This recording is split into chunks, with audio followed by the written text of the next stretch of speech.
अस्सलाम वालेकुम। आज जिस टॉपिक के ऊपर मैं बात करने लगा हूँ वो है जी creation of All India Muslim League. ठीक है, इससे पहले creation of All India Muslim League से पहले एक काम हुआ था, एक इवेंट हुआ था, उसे कहते हैं शिमला डेलीगेशन। शिमला डेलीगेशन में जिसे हम शिमला वफद भी कहते हैं, उसके बाद फिर उसी के समरात थे कि ये ऑल इंडिया मुस्लिम लीग जो है वो क्रिएट हो गई।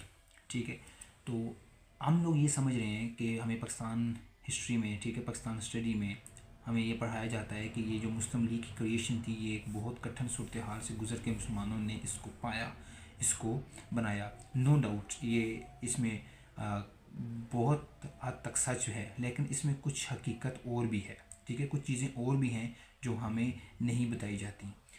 आज मैं उनके ऊपर बात करता हूँ। सबसे पहली जो चीज़ है, मैं अगर आपको ये कहूँ कि इसमें अगर 50% 50% जो रोल मुस्लिम जो रहनुमा थे उनका था, तो 50% रोल ब्रिटिश का भी था। ठीक है, ब्रिटिश ने इनको एक तरह से आइडिया दिया कि आप एक प्लेटफॉर्म पे जाएं। ठीक है, एक प्लेटफॉर्म बनाएं। ठीक है, और ये एक तरह का ब्रिटिश प्रोपोगंडा था और ब्रिटिश की एक चाल थी कि ऑल इंडिया मुस्लिम लीग जो है वो बननी चाहिए। ठीक है, जो मुसलमान थे और मुसलमानों के अंदर उस टाइम पे कोई पाए का रहनुमा नहीं था। ठीक है, और ये जिन लोगों ने ऑल इंडिया मुस्लिम लीग बनाई ये भी एक तरह के जागीरदार तबका था। ठीक है, मुसलमान जागीरदार लोग थे, अमीर अमीर लोग थे। ठीक है, इनका एक ग्रुप था जो जिनकी ऊपर जो सरकार थी उसके साथ तो उनकी गपशप हो गई और फिर finally all India Muslim league जो है वो बन गई।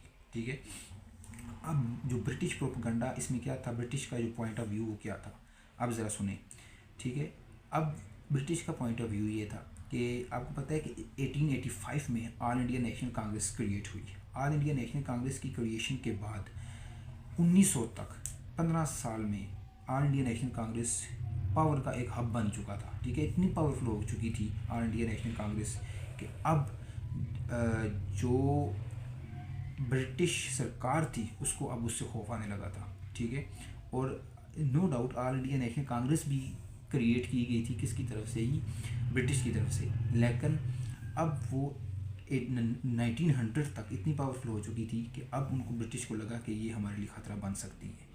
तो अब उन्होंने क्या किया जी, हिंदुस्तान में बैलेंस ऑफ पावर को जो है मेंटेन रखने के लिए उन्होंने ऑल इंडिया नेशनल कांग्रेस के मुकाबले में all India Muslim league create कर दी। ठीक है, पहली इसकी जो क्रिएशन थी वो ये थी कि आपने एक मशहूर मकोला जो, ठीक है, मशहूर इनका एक फ्रेस है वो सुना होगा, डिवाइड एंड रूल।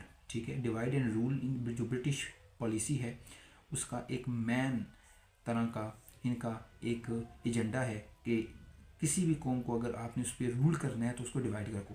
ठीक है, और यही किया इन्होंने, हिंदुओं को और मुसलमानों को आपस में डिवाइड कर दिया। ठीक है, एक पार्टी बना दी किसकी, हिंदुओं की, और एक पार्टी बना दी मुसलमानों की।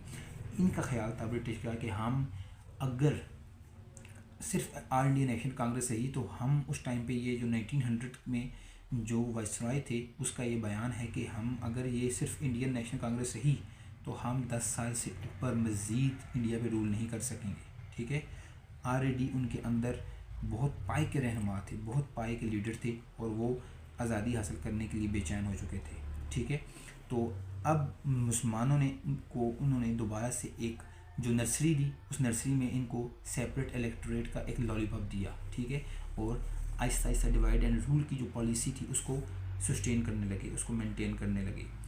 अब और दूसरा दूसरा जो फ़ायदा ब्रिटिश को हुआ, उनके पॉइंट ऑफ व्यू जिसकी वजह से उन्होंने बनाया वो ये था कि जो हिंदुस्तान है उसको रिलीजियस लाइन पे हम क्या करेंगे, दो तरफ डिवाइड कर देंगे, एक तरफ हिंदू और एक तरफ मुसलमान।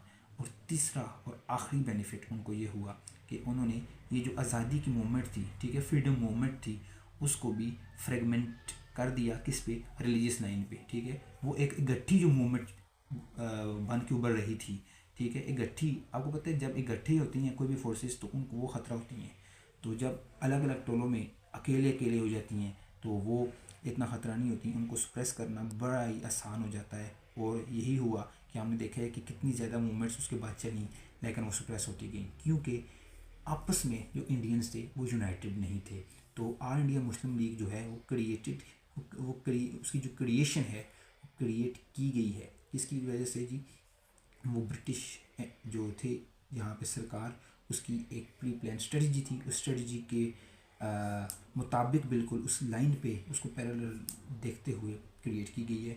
اس میں نہ صرف جو یہاں کے وائسرائے تھے ان کا بھی پورا اس میں ہاتھ تھا، بلکہ جو پیچھے بیٹھے ہوئے ہاؤس آف کامنز میں لوگ ہیں ان کا بھی ایک پلان تھا، ٹھیک ہے۔ اس پلان کے تحت، اس اسٹریٹجی کے تحت انہوں نے یہ کریٹ کی۔ امید کرتا ہوں میری بات آپ کو سمجھ آئی ہوگی۔ Thank you.